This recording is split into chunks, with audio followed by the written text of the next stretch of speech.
What is up, everyone? Welcome to the FAA podcast. Jimmy will be on shortly, but for now, just me hanging out. We got the AFC North season preview tonight.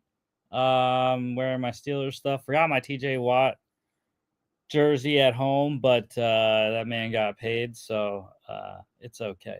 A lot of news to go through, though. We'll start off with college football news. One transfer portal note. Tennessee quarterback Gaston Moore has committed to USF. So the Bulls getting a new quarterback, kind of experienced, backup mostly at his time in Knoxville there. But yeah, USF getting a new QB there. UFL news, major UFL news going down the last night into today. The UFL has not announced anything official yet, but here is some of what is going on. The league is scrapping the XFL, USFL conference names. They are also scrapping the entire USFL conference. Michigan, Houston, Birmingham, Memphis markets all gone. Expected markets are likely to be Boise, Idaho, Columbus, Ohio, Florida, likely Orlando, probably play at Camping World Stadium, I would think, where the Orlando Pride plays, and Kentucky, whether that's Louisville or Lexington. So University of Louisville, University of Kentucky, those two stadiums, I would think, would be the ones that they would look at. I don't know. They also have Racing Louisville, I think they're called, the MLS team, or the NWSL team as well. So I think there are a couple different options for stadiums in Kentucky there. The Arlington Renegades likely to be renamed the Texas Renegades or something along those lines. So yeah, it's wild. The revamp coming for 2026. Personnel and players not changing teams necessarily, but we will have 4 new teams in terms of brands there for 2026. The DC Defenders made it official today. They took the tag off, naming interim head coach Shannon Harris the full-time head coach for the 2026 season. He is also, interestingly enough, double dipping, going to be the offensive coordinator for former Defenders head coach Reggie Barlow at Tennessee State this fall. So, yeah, interesting there for Shannon Harris, offensive coordinator in the fall, head coach in the spring. UFL to NFL, a bunch of guys getting signed as we start training camp here. Cardinals signing Renegades defense tackle Keon Bars. Eagles signed Brahmas defense tackle Jacob Sykes. Rams signing Showboats quarterback Dresser Wynn. The Raiders signed Defenders wide receiver Seth Williams. And then today, the Jets signed Roughnecks offensive lineman Samuel Jackson. Yes, Sam Jackson. Not Samuel L. Jackson. All right, got a bunch of stuff to show you now. So, first off, let's talk about the Eagles Super Bowl rings. These things are sick, people. I'm just telling you right now. I was highly impressed. I mean, obviously, Super Bowl rings are always solid.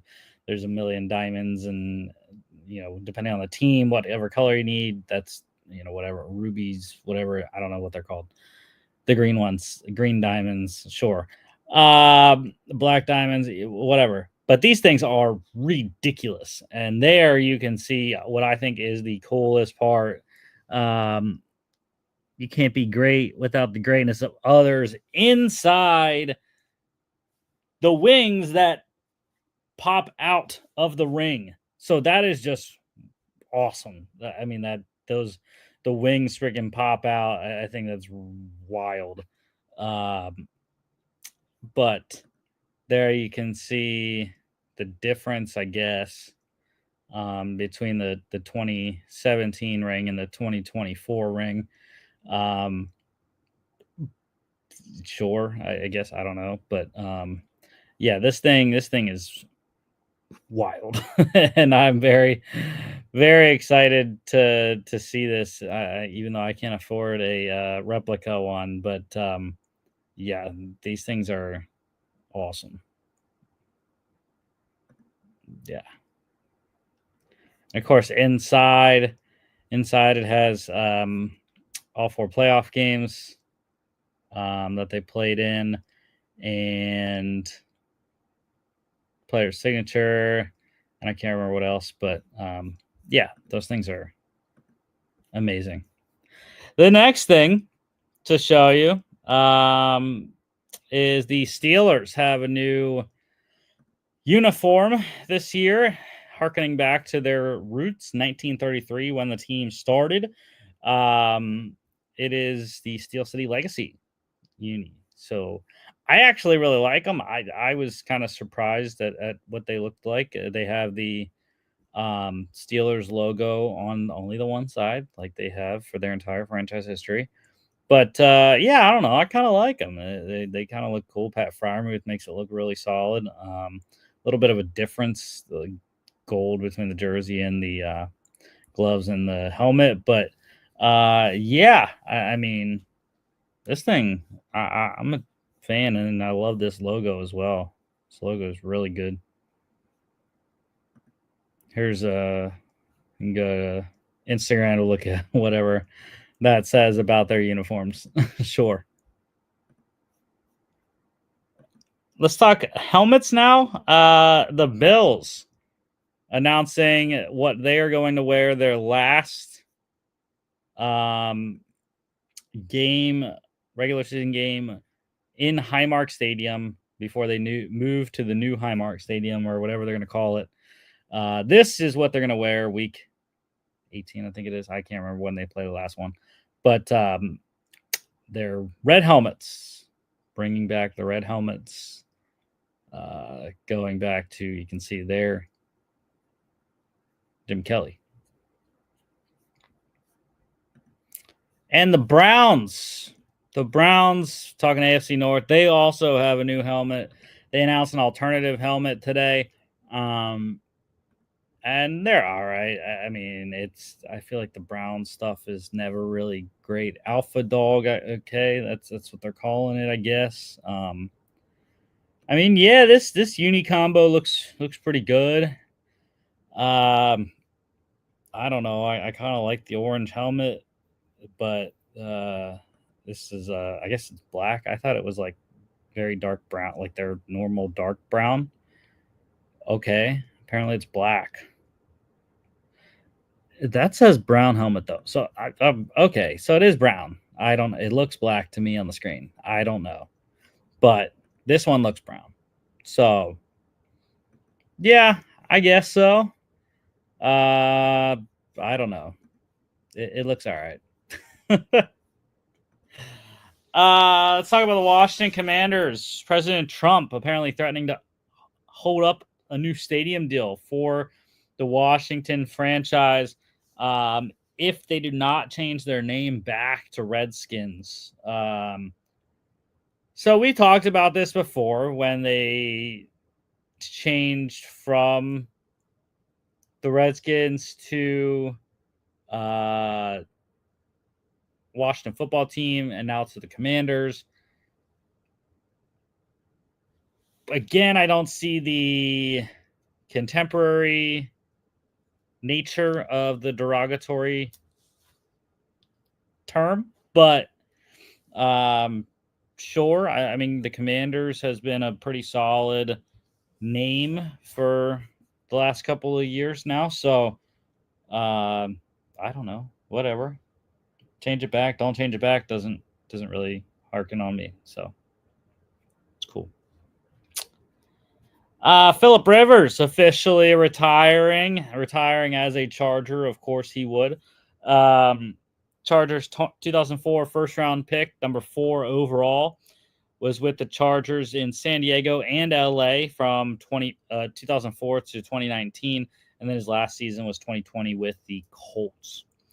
8-time Pro Bowler, 1-time Comeback Player of the Year in 2013, Chargers 50th anniversary team He was the passing yards leader in 2010, passing touchdowns co-leader in 08, passing rating leader in 08, and the completion percentage leader in 2013. Career stats, regular season, 244 games, 240 of those starts, 134 and 106 record, 64.9% completion, 63,440 yards, 421 touchdowns, 209 interceptions, 95.2 passer rating, 383 carries, 601 rushing yards, 3 touchdowns, 111 fumbles, 29 fourth quarter comebacks, 35 game-winning drives. In the playoff, Phillip Rivers, 12 games, all starts, 5-7 record, 59.4% completion, 2,965 yards, 16 touchdowns, 10 picks, 85.3 passer rating, 21 carries, 46 yards, 1 rushing touchdown, 3 fumbles. He had a fourth quarter comeback and a game-winning drive in the same game. What is up? What's up? I finally made it. Yeah, talking Phillip Rivers. Oh man, retiring a Charger. I don't know why he waited 5 years to retire, because now he's got to wait another 5 years for the Hall of Fame. that might have been why, though. He might have just tried to avoid being up against other players that might push him out and make it harder to vote for him. Yeah, I guess so. I mean, again, though, he's Dan Marino, right? He's Dan Marino. He never won the Super Bowl, never got the Super Bowl. He got the AFC Championship game in the 08, 07, 08. And never got back to the AFC Championship game. And a lot of yards, but I'm not a big fan of the touchdown interception ratio. I'm not a big fan of 111 fumbles either. And he also never made an all-pro team. But like you kind of alluded to, the era he was playing in, I mean, how are you going to make an all-pro team when you're playing against Peyton and Brady? And then Favre was still playing. Breeze, you know. You had Rodgers too. Right, yeah. Yeah, so he is the best. He is the best above average quarterback in NFL history. Mm-hmm. He is the best, very good quarterback. Yeah, I mean, I don't think that the Chargers ever did him right, though. I mean, they had him in LT, right, and Antonio Gates, and they couldn't get there. I remember that 07 AFC Championship game, too, against Brady and the Patriots, and it was just like, I think that was the 4 interception game, because he had a 4 interception game, I think. And I think that was the one. Like, they were god awful against the Patriots.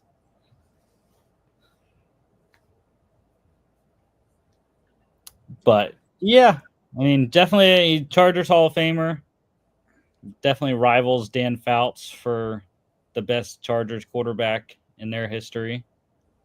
And yeah, I don't know. Jimmy, did you have anything to say about? I know you don't have anything to say about the UFL news, but the either the President Trump Stadium deal here, or any of the fashion things. I also added the Browns helmet on there. I wrote that one in as well. Oh yeah, the Browns helmet announcement was so funny because someone fell in the fucking river, unveiling the helmet, and it was hilarious. It's just the most Browns thing you can think of. I'll start with the President Trump Washington Commanders Redskins thing. It's a whole lot of white noise. It's not going to happen. The name change isn't happening at this point. I don't think it's going to hold up the stadium deal. As much as he is the president of the United States, this is a private business dealing. I don't think there's no like legal issue here that he can hold up in like a federal court or anything. So this is not going to lead to anything, in my opinion. In terms of the state, like the fashion stuff, the Pittsburgh one made me laugh because it reminded me of I think it was like the 75th anniversary uniforms that they did back in 93, I want to say 94. They kind of reminded me of those Steelers uniforms, and those are butt ugly. So I don't know, but the Bills red helmets I love. I adore the red helmets. Not that I think their current white helmets are bad, but I mean those red helmets are beautiful. Like it really brings you back to the Jim Kelly like era. I never really understood why they went away from the red helmets, but I think bringing them back is awesome. I think they look fantastic. I think their red helmets are one of the best in the league. Yeah, I like the Steelers unis. I'm okay with them. They're better. I don't know if they're better than the Bumblebee uniforms. Those ones were pretty good, I gotta say. But they are definitely better than the Eagles 1933 uniforms. Or I guess the Eagles weren't 1933. They were like 1940 something or I don't know. Remember those blue and yellow? Oh yeah. They're awesome. The weirdest freaking colors. What about the ring, man? The Eagles ring was just sick. The freaking wings coming out of the ring. Oh my gosh, I loved that. Their Super Bowl ring is awesome.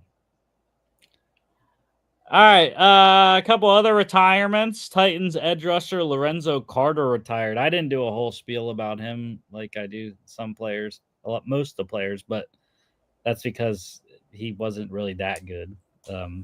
So sorry, Lorenzo Carter, but like you got to be like actually good to get a whole rundown of your career, and he didn't play that long either. I don't think. Yeah, we also need to get this show moving. So Lorenzo, move on. Come at us. Give us press. Yeah, he's gonna come at this tiny little podcast. Saint safety Tyrann Mathieu retired as well. Cardinals 2013 third round pick, 69th overall. When I first did that, I totally forgot he got drafted by the Cardinals. The Cardinals years Tyrann Mathieu was totally out of my mind, as was sort of the year in Houston as well. But Cardinals 13-17, Texans 2018, Chiefs 19-21, Saints the last 3 years 22-24. One-time Super Bowl champ, won Super Bowl 54 with the Chiefs, 3-time first-team All-Pro, a one-time second-team All-Pro, 3-time Pro Bowler, 2010's All-Decade team, 180 games, 171 of those starts, 838 tackles, 685 solos, 45 tackles for loss, 36 career picks, 4 pick sixes, 100 pass defense, 7 forced fumbles, 8 fumble recoveries, 11 sacks, 27 QB hits. In the playoffs, 11 games, 10 of those starts, 49 tackles, 40 solos, 2 tackles for loss, 1 pick, 4 pass defense, and 1 QB hit. I did not look up his special teams. That's one thing that just popped into my mind. I can't remember if he had any punt return or it was punt. I don't think he ever returned any kicks in the NFL, but I think early in his career he returned some punts for Arizona. Because that was his thing coming out of LSU. He was a dynamic punt returner at LSU. But what I was surprised at is the regular season stats were fantastic, but dude, he didn't do anything in the playoffs. Like, he had good tackle numbers for sure. About 4.5 tackles a game. But like, he didn't do any. He had 1 interception in 11 career playoff games, only 4 pass defense, 2 tackles for loss. Like, he really did not do a lot. He didn't do anything return wise either. In 2013, he had 2 kick returns for 8 yards. And in 2018 for Houston, he had 1 punt return for 6 yards. Cool. But yeah, he's got an interesting case though. 4-time All-Pro, Super Bowl champ.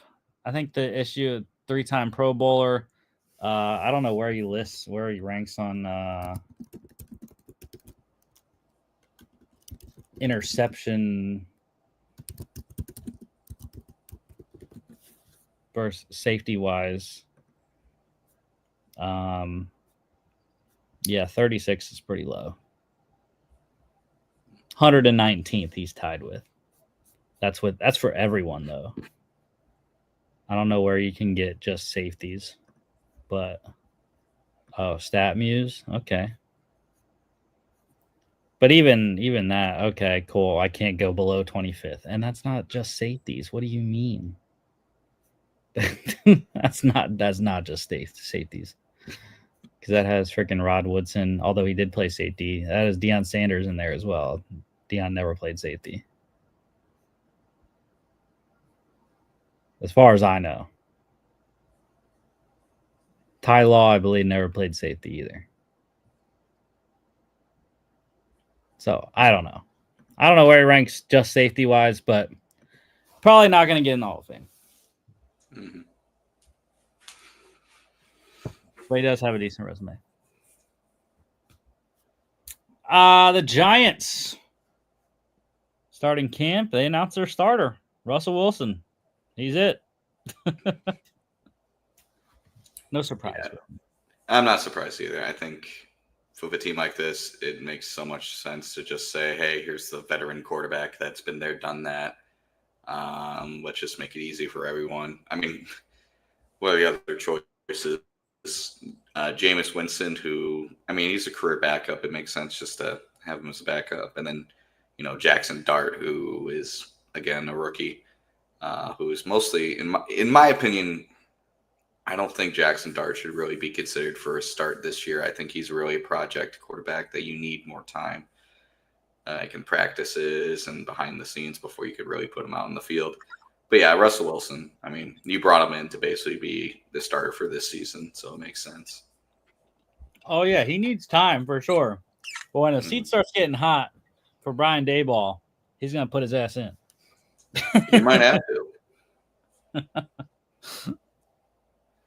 I can't remember what I had New York. I think I had New York actually improving by 2 wins and getting to 7-10. But that's not going to save Daboll or Shane. All right, a couple holdouts we are monitoring. Bengals DN Trey Hendrickson. He said, I'm out. He posted on Instagram his location. He's in Florida right now, nowhere near Cincinnati. So Trey's having a good time down in Florida, working out and whatnot, keeping in shape, but he is nowhere near Ohio. Thank God they paid T. Higgins, though. Right, and thank God too. Right, and thank God they have they drafted Shamar Stewart, right? Yeah. Half that defensive line is just he's not right signed now. Either. My God, hilarious. Bengals are funny as hell, man. They're the funniest team in the NFL. They're honestly almost overtaking the Browns for just stupidity. Almost. Well, at least Terry McLaurin is in DC still. He is in Maryland. There was a picture of him today. He was doing yoga he's not in Maryland. He's in Virginia, but he's in the area. He's in the DMV area there. So Commanders wide receiver Terry McLaurin also holding out. Yeah. A couple other hold-ins ish, but guys are practicing. It's the running backs. James Cook for the Bills, Tyron Williams for the Rams, both expected to practice. So sort of a hold-in, but it's a little bit different because they're actually practicing. That's why I don't want to call it a hold-in. I would call Micah Parsons, though, a hold-in. I do not believe Micah Parsons is going to practice in Dallas. It is that time of year. It is injuries. Training camp equals injuries. Couple guys, IR, done for the year already. Lions defensive tackle Levi Onwuzurike, he tore his ACL. He's done for the year. Titans quarterback Will Levis out for the season. Shoulder surgery for him and his throwing arm. Going to be ready for 2026. So a little bit hit of a depth for the Titans. And automatically giving Cam Ward the starting job, although most people thought he was going to start anyways, but now it's a shorty. Pup list, physically unable to perform. Patriots, wide receiver Mac Hollins, tight end Austin Hooper, linebacker Jelani Tavai. Cowboys, corner Trayvon Diggs, linebacker DeMarvion Overshone. Bucks, offensive tackle Tristan Wirfs, wide receiver Chris Godwin. Dolphins, guard Liam Eichenberg, tight end Darren Waller. The Browns, quarterback Deshaun Watson, defensive tackle Mike Hall Jr. Commanders, guard Sam Cosmi. Giants, offensive tackle Andrew Thomas, coming off foot surgery. Eagles, linebacker Nakobe Dean. Texans, running back Damian Pierce.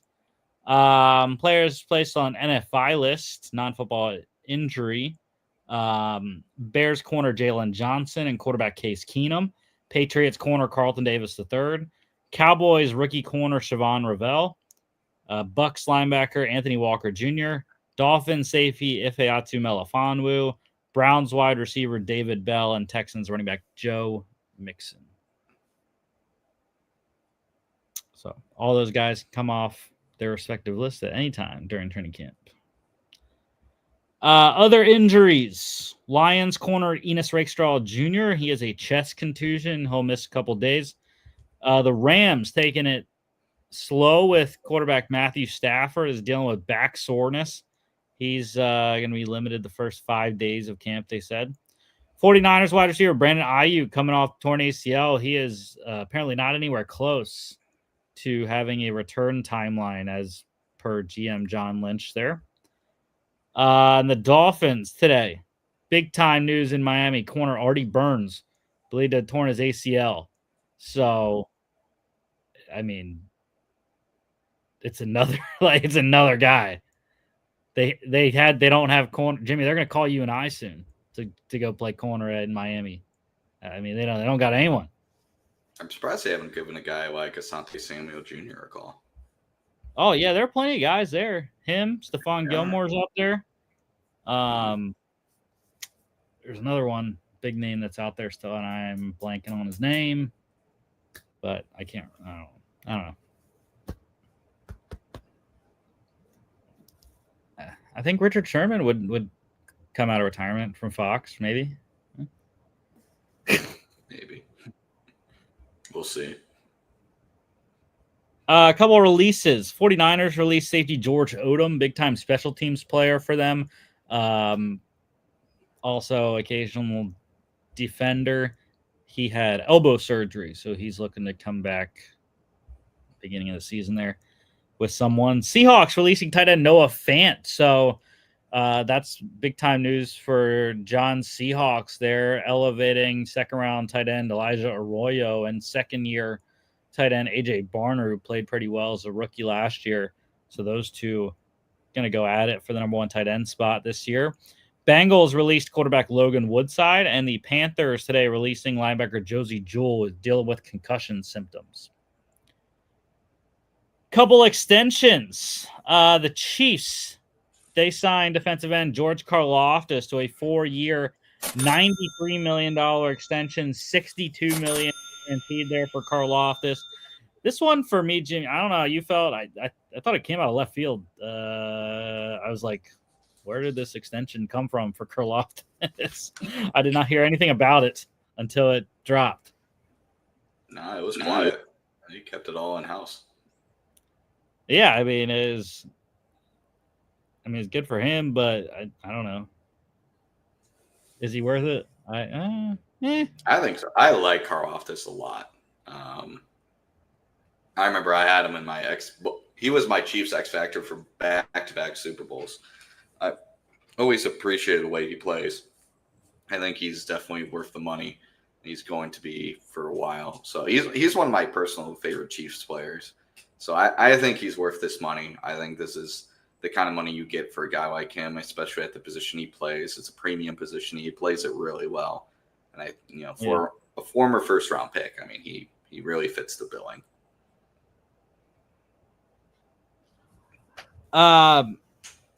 Packers, they signed off the tackle Zach Tom, 4 years, $88 million extension, $92 million max value there. Big time money for the Packers, longtime right tackle. And I think deservedly so. I think he's been very under the radar at the position, but has done a nice job holding up for both Aaron Rodgers and Jordan Love there in Green Bay.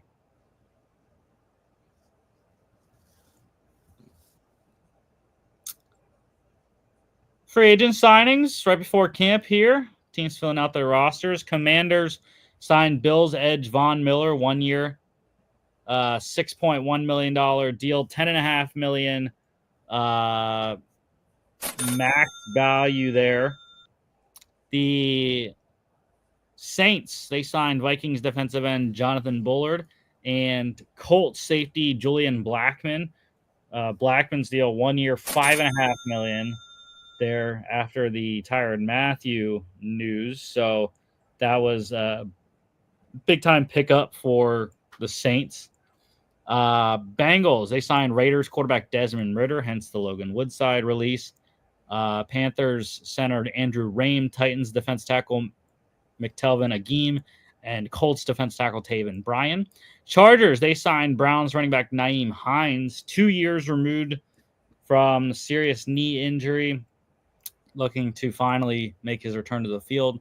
Cowboys signed Browns defensive end James Houston. Not James Hudson. That's off the tackle.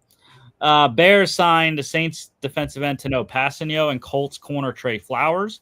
49ers signing Saints wide receiver Equinemius St. Brown. Dolphins, they signed Titans offensive lineman Daniel Brunskill. And the Raiders, they signed Lions safety Jamal Adams and Falcons wide receiver Philip Dorsett. 2 elder statesmen there for Las Vegas. Pete Carroll will get along with them well. I was like, dude, Philip Dorsett's still playing? I didn't even know he was in Atlanta last year. He's still kicking, man. And one visit to note, the Bears hosting Chargers wide receiver DJ Chark. All right, AFC. Actually, before we do AFC North season preview here, forgot to mention a couple Cardinals notes. First round defensive tackle Walter Nolan III. He injured his calf, so he was placed on PUP today, along with linebacker BJ Ojulari and defensive tackle Bilal Nichols. And also for the Cardinals, or no, yeah, that was the Nolan injury, yeah, was the story there for Arizona. Let's get to the AFC North season preview. We're kind of going to go rapid fire, Jimmy, to be honest, as quick as possible. We got stuff to do, right? Browns 2024, 3-14 last year. Second overall pick, moved back to 5th. But starting offense, and this is very, very projected on our lads. So quarterback Joe Flacco, running backs Jerome Ford, Quinshon Judkins, fullback Troy Hairston, wide receiver Cedric Tillman, Jerry Jeudy, Deontay Johnson, tight end David Njoku, left tackle DeJuan Jones, left guard Joel Bitonio, center Ethan Pochik, right guard Wyatt Teller, and right tackle Jack Conklin. Defensive ends Isaiah McGuire, Myles Garrett, defensive tackles Malik Collins and Mason Graham. Linebackers Jordan Hicks, Carson Swessinger, linebacker Jeremiah Wusu-Koromoa on PUP right now. Corners Denzel Ward, Martin Emerson Jr. Nickel is Greg Newsom II. Strong safety Grant Delpit. Free safety Ronnie Hickman. Your special teams is punter Corey Bjorquez, kicker Dustin Hopkins, long snapper Rex Sunahara, and your punter and kick returner is wide receiver DeAndre Carter. So I think there's a lot of interesting things for the Browns. I think there's a lot of positions up for grabs. Yeah, but the competition isn't filled with good players at this point. It's a lot of, let's be honest, pretty mediocre talent, especially on the offensive side of the ball. I look at the schedule, I look at the roster, and I look at the fact that this team has 2 first-round picks next year, their own and Jacksonville. I'm thinking this team may be looking again to the early top 5 of next year's draft and probably taking one of the top QBs of next year's draft, which next year's draft is supposedly just filled with good rookie QBs. I know they drafted 2, but I believe in 0 of those 2. So, yeah, this is not an exciting roster. I think a defense is fine. You know, guys like, Myles Garrett and Greg Newsome, and then, their rookie Mason Graham. I think that's a really good group. Yeah, I agree. I think the receivers work. I'm not a big fan of guys like Grant Delpit and Ronnie Hickman, but you could do worse. I'm interested in seeing what Carson Schwessinger can be. But other than that, I mean, especially on the offensive side, I really don't see a lot of talent. I like Tillman, I like Judy. I think their offensive line, especially the interior offensive line with like Batoni and Teller, I don't think are awful. But I mean, and also with the news about Quinshawn Junkins being just allegedly a massive piece of shit, that's just another draft pick thrown down the toilet. Just seems to always happen with this team. I don't believe in Deontay Johnson at all. I think this last year kind of burned everyone on him. I don't think this guy's a professional, and I don't think he's going to bring professionalism to the Browns. So, yeah, this isn't a fun roster. I expect pretty bad from this team. I'm putting the over/under on win total next year at 5.5, and I would probably take the under. Yeah, I'm not sure what it's at, but yeah, this the issues for me at quarterback and wide receiver. Yeah, left tackle doesn't scare Dewan Jones. I think potential weak spot. Yeah. BetMGM has their over/under at 4.5. There you go. I have them at 5.5, and I might be very gracious with that. And I think their defense gives them at least half their wins. So same. I think half their wins are going to come in games that are like 13-10, 14 to 9 or something. Like it's going to be ugly as shit wins against pretty bad teams. Well, and Kevin Stefanski's got to be gone. He's got to be gone after this year. I wanted him gone last year, and I didn't do it. So I don't know how he's not gone after this year because it's going to be bad. I have him 3-14, 0-6 in division. They start off 0-10. Home against the Bengals, at the Ravens, home against the Packers, at the Lions, home against the Vikings, that's in London, at the Steelers, home against the Dolphins, at the Patriots. Bye week 9. Stefanski's not gone with an 0-8 start. Cool. At the Jets, home against the Ravens, all losses for me. They get their first win, a sneaky one. It's in Las Vegas, week 12. I don't know why. I think their defense can hold Geno Smith and Ashton Genty down and win somehow. Maybe one of the rookies is starting by then. Home against the 49ers, I have them losing. They win back-to-back games at home against the Titans because of their defense. And at the Bears, I think they steal that somehow again because their defense frustrates Caleb Williams. Home against the Bills, they lose. Home against Steelers, they lose. Home against the Bengals, away at the Bengals, they lose. So 3-14, 0-6 in division for me. What do you got? I'm going to go 4-13, 0-6 in division. The only other win I see them picking up, because I agree with you with the Raiders, Titans, and Bears. I can see them pulling off a win at home against the Dolphins week 7. Again, I'm not a Dolphins believer. I think I've made this very clear. I think they're a bad team. I think honestly, they might be worse than the Patriots this year in the division. I don't have them winning more than 6. I could definitely see them losing to the Browns on the road week 7. So I give the Browns 4-13. Maybe I should take my wife to see the Browns week 15 against the Bears. Her team. I don't think she'd want to go. Yeah, the Dolphins one, I gave the Dolphins the win because even though the Dolphins secondary is nothing, the Browns don't have anything to scare you either outside of Jerry Jeudy. So I think you double team Jerry Jeudy, you can cover everyone else, and I think the Dolphins have good enough linebackers to cover David Njoku as well, and the running backs. So, all right, moving on to the Bengals. My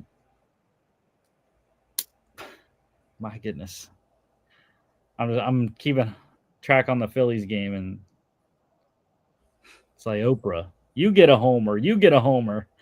My goodness. 4 home runs. Everyone gets a homer. I hope Trey Turner gets a damn homer. He's the only one that doesn't have one yet, feels like. Bengals, though, 9-8 last year, 2024. Starting team here. Quarterback Joe Burrow, running back Chase Brown, wide receivers Jamar Chase, T. Higgins, Andre Iosivas, tight end Mike Gesicki, left tackle Orlando Brown Jr., left guard Dylan Fairchild, center Ted Karras, right guard Lucas Patrick, right tackle Marius Mims. Defensive ends Joseph Osai, Trey Hendrickson, defense tackles BJ Hill, TJ Slayton, linebackers Demetrius Knight Jr., Logan Wilson. Corners, DJ Turner II, Cam Taylor Britt. Nickel is Dax Hill. Strong safety is Jordan Battle. Free safety is Geno Stone. Special teams, punter Ryan Recal, kicker Evan McPherson, long snapper Cal Adamitis, and punt and kick returner wide receiver Charlie Jones. Yeah, of course, they're going to be good offensively. 2 new starters at guard. Go Dogs. Rookie third rounder Dylan Fairchild at left guard. They bring in guard Lucas Patrick from the Saints. The defense has to be better, obviously. That's new defensive coordinator Al Golden's job. They return most of the same guys. TJ Slayton comes in from the Packers. And they have rookie second rounder Demetrius Knight at linebacker. That's it. Everyone else is the same from last year. Mm-hmm. Yeah, this team goes as far as his offense goes. Last year, they score 40 points a game and lose like 48-44. I think this team is going to be hamstrung by whether or not they get the Shamar Stewart, Trey Hendrickson thing figured out. And with each passing day, it really just feels like it's going to get worse. Mm-hmm. I don't hate the defense, but my God, if you don't have your first round pick and your best defensive player from last year, choosing not to be on the team, then you are looking down the barrel of the gun. Again, I love their offense. I mean, their weapons are awesome. Burrow, Brown, Chase, Higgins. That's an awesome, core 4. But, this is like a team that, a 7-year-old on Madden loves. They're like, oh, I love the quarterback, running back, and wide receiver. I don't understand how like offensive line and defense works.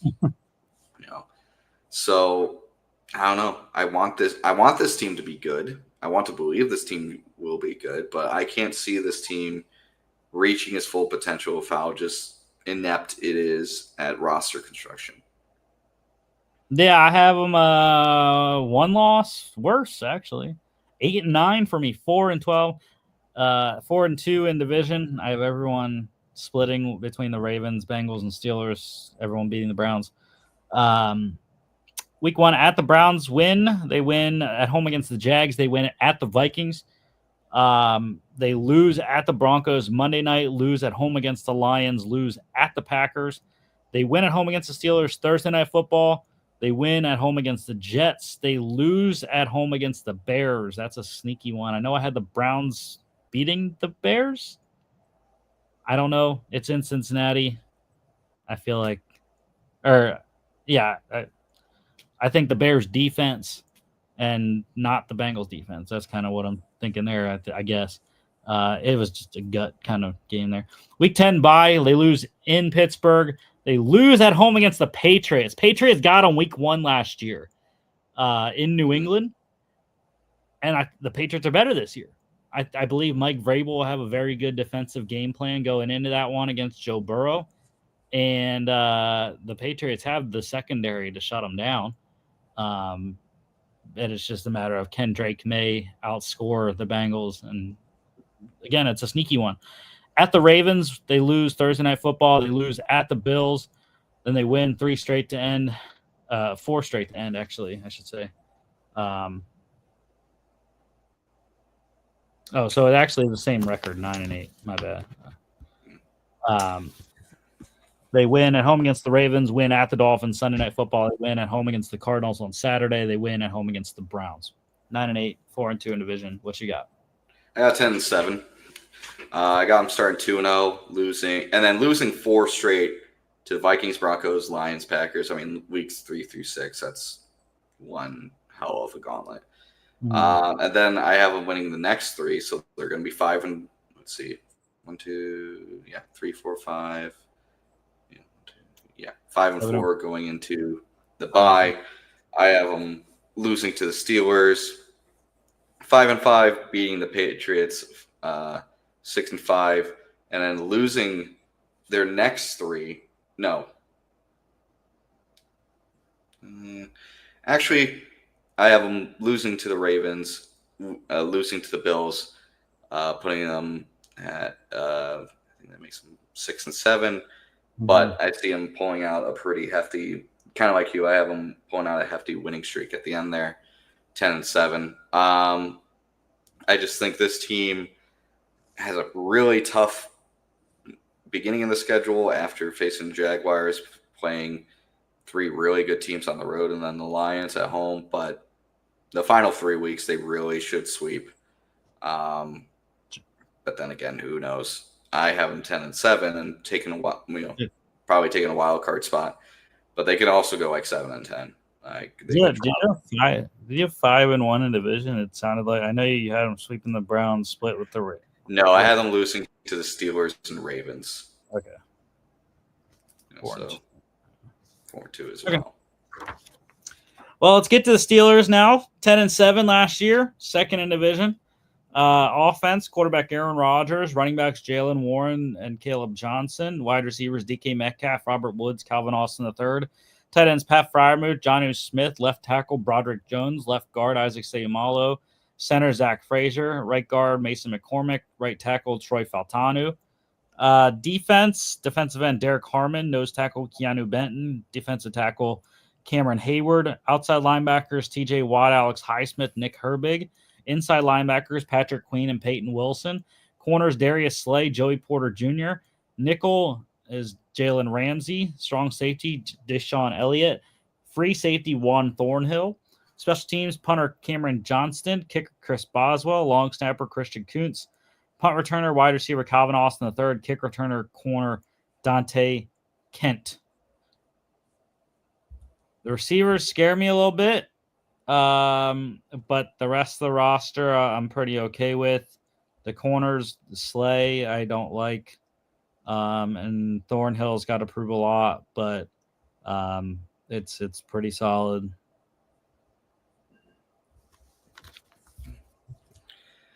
Yeah, I got one word for the Steelers. Old. Holy shit, this team is old. I mean, I like, don't get me wrong, they have some young players sprinkled in that I do like. Caleb Johnson, front and center, and I do expect, guys like their tackles, Jones and Fatanu. I like to mess with his name. I think those guys can be really solid. And I like Derek Harmon too. But this team is old across the board. Starting with their quarterback, Aaron Rodgers, not a young man. They brought in DK Metcalf, and Robert Woods. Not super old, but not on the young side. Jonnu Smith, older. Cam Hayward is getting up long in the tooth. I know TJ Watt just got an extension, but he's also nearing the wrong side of 30. You got, Darius Slay, pretty old. Jalen Ramsey, pretty old. And then And Thornhill, who is, well, maybe not old, not good. And you got Boswell, who's pretty old as well. This is an old roster. I really don't like its construction. This is a team that has a lot of old main parts that is going to need the young guys that many people may be overlooking to really step up. I'm looking at Jones, Frazier, Fatanu, Caleb Johnson, Harmon, Porter Jr. This team, and Herbig too. I'll throw Herbig in there. This team is a mix of old and young, but it's just too old for me to really like. Yeah, trying to win now. That's why they got Rodgers. They're putting all their eggs in the basket this year, so that's fine. We'll go get a quarterback next year. But I was pleasantly surprised with my record when I went through the schedule, Jimmy. 11-6, 4-2 in division. They win. They have a nice schedule, actually. At the Jets, week 1, they win. They win at home against the Seahawks. Week 2, they win at the Patriots. That's defense is why I have them winning in New England. They win at home against the Vikings. That is in Dublin. Jimmy, sorry, you're not going to win. You're going against the Roonies in Dublin. Where the Vikings were very good at, invading those islands. It's kind of our thing, man. You had the luck of the Irish. The luck of this fucking Viking axe. The one thing that I will say, your point of the elder statesman on the roster, week 5 bye. That is not great. No, it's not. Having to play 13 weeks straight after that is rough, but they win coming out of the bye. They are 5-0 at home against the Browns. They lose at the Bengals Thursday night football. They lose at home against the Packers Sunday night football. They win at home against the Colts. They lose at the Chargers Sunday night football. They win at home against the Bengals. They win at the Bears. They lose at home against the Bills. They lose at the Ravens. They win at home against the Dolphins Monday night football. They lose at the Lions. They win at the Browns. Then they win at home against the Ravens. Finish 11-6, 4-2 in division. Well, I'm definitely going to disagree with you. I'll go a week at a time. I think they're going to demolish the Jets week 1, but I think the Seahawks are going to come in. I think they're going to surprise them, catch them on their heels. 1-1, beat the Patriots 2-1, lose to the Vikings in Dublin 2-2, go into the bye 2-2. Come back, they're going to beat up on the Browns 3-2, but then they're going to lose to the Bengals and then the Packers. So there's going to be 2-4. They're going to beat up the Colts 3-4. I think they lose to the Chargers. 4-4. 4-4. My apologies. 4-4. They're going to lose to the Chargers. 4-5. I like the Chargers a lot. I think the Chargers are a pretty good team. I have them beating the Bengals 5-5. I have them beating the Bears 6-5. But it gets pretty dicey from here on out. So 6-5. They lose to the Bills 6-6. I have them lose to the Ravens 6-7. I have them beating Dolphins Monday night. They always seem to beat the Dolphins Monday night whenever they face each other. Hopefully this time it's as rainy as it was last time in like 2006. So what does that put them? 7-7? Mm-hmm. Week 16, they lose 7-8. Week 17, they win at the Browns 8-8. And does the above 500 continue? Yes. Not this time. I'm going to say 8-9. The Ravens aren't going to play for anything week 18. If they're not going to play for anything, the Ravens, I don't think the Steelers have anything to play for at 8-8. Yeah, they do. They have Tomlin streak to play for. I think even at that point, it doesn't really matter. I think it's 8-9. And they'll win. I think the Ravens are also in a situation kind of with teams like the Bills and the Chiefs. I don't think they have a situation where you can rest teams. Rest players week 18. I think you still, if you're the Ravens, you still have to try week 18. I think you still have to secure. They'll probably be in position to try to secure the top seed in the AFC. So I don't see week 18 as a free win for the Steelers. I see them as 8-9. I think there's a lot of question marks here. I don't think this team is going to be healthy enough down the stretch, especially with that early bye and that from week 13, really week 13 to 18, other than the Browns, like they don't really get a break. And sounds like 3-13 in division, swept by the Ravens, sweep the Browns, and split the Bengals. Yeah, 3-3. Okay. All right, let's go. I'm sorry to hurt your feelings on that one. I know it's hard to be against the Steelers. Okay, I'll be right. Don't worry. The Ravens, 12-5. Guys, come on. Steelers going Super Bowl. 12-5 Ravens last year. Offense, quarterback Lamar Jackson, running back Derrick Henry, fullback Patrick Ricard, wide receivers DeAndre Hopkins, Rashad Bateman, Zay Flowers, tight ends Mark Andrews, Isaiah Likely, left tackle Ronnie Stanley, left guard Andrew Voorhees, center Tyler Linderbaum, right guard Daniel Fa'alele, right tackle is Roger Rosengarten. Defensive end Broderick Washington, nose tackle Travis Jones, defensive tackle Nnamdi Madubuike, outside linebackers Kyle Van Noy and Odafe Owe, inside linebackers Trenton Simpson, Roquan Smith, corners Nate Wiggins, Jair Alexander, nickel is Marlon Humphrey, strong safety Kyle Hamilton, free safety Malachi Starks, special teams punter Jordan Stout, kicker Tyler Loop, long snapper Nick Moore, punt returner wide receiver LeJohntay Wester, kick returner is running back Keaton Mitchell. One of the best rosters in the league for sure. I think obviously you being an NFC North person, there's question marks with Jair Alexander. I have question marks with DeAndre Hopkins on offense as well because he was god awful with Kansas City. Malachi Stark's the only rookie starter penciled in, other than Tyler Loop and LeJohntay Wester on special teams. Yeah, this is a great roster. I'm glad you brought up the Jair Alexander thing because I agree. I think he's kind of becoming that burnt toast situation. But I think he's in a situation where he's like the fifth most important DB on this roster. And I think he can benefit from not going up against teams number one or even number two wide receivers in man situation. Like I think you could trust guys like Nate Wiggins and Marlon Humphreys in one-on-one situations against wide receiver 1 and 2. And you have Jair on like wide receiver 3 or running back or tight end. So I think Jair, if you put him in that situation where he's not the number one guy like he's expected to with the Packers, I think he can find his form. But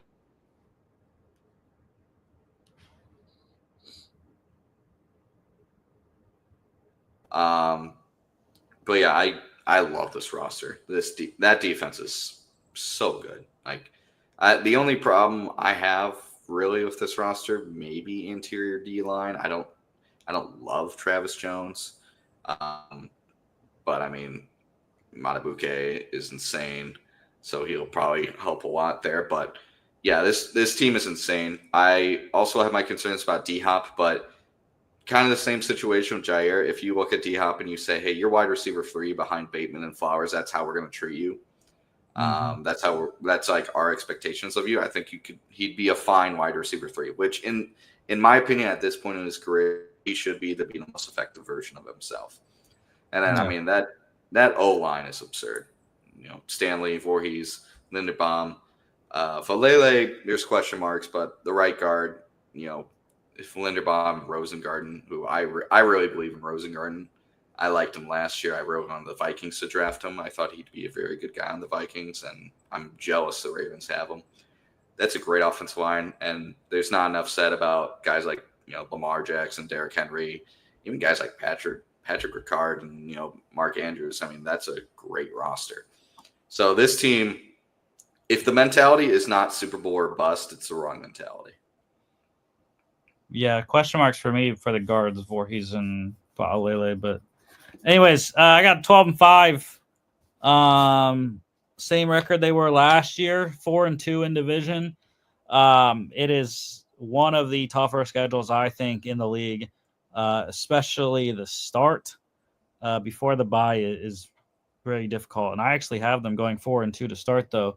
They lose at the Bills Sunday Night Football, Week 1. They win at home against the Browns. They win at home against the Lions Monday Night Football. It's the Lions defense for me. I'm not totally convinced, especially with, Rakestraw's been banged up already. Arnold had a bad rookie year. So it's the secondary for me in Detroit, and the defense overall. That could be a shootout potentially in Detroit. Lose at the Chiefs. They win at home against the Texans, win at home against the Rams, Week 7 bye. win at home against the Bears, win at the Dolphins Thursday Night Football. They lose at the Vikings. That's Flo's defense, and it's in Minnesota. It's too much purple. I don't know. At the Browns, purple in the stands. He's like, oh shit, wrong shade of purple. At the Browns, they win week 11. They win at home against the Jets. They win at home against the Bengals Thursday Night Football. They win at home against the Steelers. They lose at the Bengals. They win at home against the Patriots. Win at the Packers on a Saturday. To lose at the Steelers. So 12-5, 4-2 in division for me. What do you got? Just say your record and in division because I got to go. You know what? I think this team is going to be great. I actually have them. I have them winning the AFC. I have them going 15-2. I think their only losses are to the Vikings and the Chiefs. I really love this team. I love their record. I think they go perfect in division as well. I don't think there's a weakness on this team. I think you get, that roster is absurd, inside and out. Then this team knows it. This team knows this is the year you really have to get, take advantage of that chance. I think this team comes out strong, winning against teams like the Bills, Browns, and Lions. I think, Chiefs are always going to be a difficult team, especially on the road, so they're going to lose there. I think they're going to go perfect at home. I think they're going perfect in division. I'm going to say it now, July 23rd. Ravens are my favorite for the Super Bowl, at least making it out of the AFC. I think they're the number one team in the AFC right now. They would have to go 4-2 in division, by the way, based off your other division records. Oh shit! Who did I have them losing to? The Bengals, I think. Oh shit! That's right. Week 15. We'll figure it out. We'll figure it out later. Okay. 14-3, all losses on the 13-4. We're gonna find those two division losses and just throw them in there. I know week 15 they lose. I had them losing to the Bengals, but 13-4. This team wants to win the number one spot in the AFC, and they'll be in contention for it. Yeah, so yours is a little bit different than mine. Yours is Ravens, Bengals, Steelers, Browns. I got Ravens. I got the same as last year. Ravens, Steelers, Bengals, Browns. And that's the show for today. Don't forget to follow us on all social media at FAA Podcast, Instagram, and XFA_bets on X as well. FAApodcast.com is our website. Check us out here on YouTube, Facebook, X, and Instagram, as well as Spotify, Apple Podcasts, iHeartRadio. And we will not have a show. I can do a show next Monday. We'll see. Might do it Sunday. I have the bar next Monday. Oh. Next Tuesday and Wednesday. So good luck with that, man. Traveling to Philly on Monday. Anyways, so we'll figure out that. But next Monday show, we should be doing the NFC South. And make sure you tune in Friday. We'll do the AFC West. We will see you then.